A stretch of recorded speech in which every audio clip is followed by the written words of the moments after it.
Particular గా ఈ ఎమ్మెల్యేల అనర్హత వీటికి సంబంధించి ఏం చెప్తారంటే, ఒకవేళ ఒకటి ఖచ్చితంగా సుప్రీంకోర్టు ఇచ్చిన ఆదేశాలను స్పీకర్ గడ్డం ప్రసాద్ అమలు చేయాల్సిందే.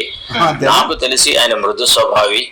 సుప్రీంకోర్టు ఆదేశాలను అమలు చేయకుండా తన రాజకీయ భవిష్యత్తును ప్రశ్నార్థకంగా మార్చుకుంటాడని నేను అనుకోను. ఇక శరత్ కుమార్ గారు, మీరు ఇంత పెద్ద అడ్వకేట్, ఇంత పెద్ద నాలెడ్జ్ ఉన్నటువంటి వ్యక్తి, నేను ఏమంటున్నానంటే ఇప్పుడు శాసనసభలో ఉన్నటువంటి ఒక స్పీకర్ కు సర్వ అధికారాలు ఉన్నాయా లేవా మీరు చెప్పండి. అసెంబ్లీ స్పీకర్ పైన ఎవరికైనా అధికారాలు ఉన్నాయా? సుప్రీంకోర్టుకు ఉన్నాయా, హైకోర్టుకు ఉన్నాయా, ప్రధానమంత్రికి ఉన్నాయా, లోక్సభ స్పీకర్కు ఉన్నాయా? ఎవరికి లేదా?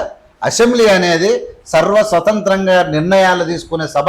అది స్పీకర్కి ఇచ్చిరా ఇవ్వలేదా మీరు చెప్పండి. ఒకవేళ సర్వ స్వతంత్రంగా వ్యవహరించే హక్కు ఉంటే ఇలా కాంగ్రెస్ పార్టీని, ప్రజలకు మేలు చేస్తున్న పార్టీని ఎలా కాపాడాలి, ఎలా దుర్మార్గుల నుంచి దోపిడీ నుంచి ఎలా పార్టీని కాపాడాలి, ఎలా ప్రజలకు మేలు చేయాలన్నటువంటి విషయము స్పీకర్ గారికి తెలియదా?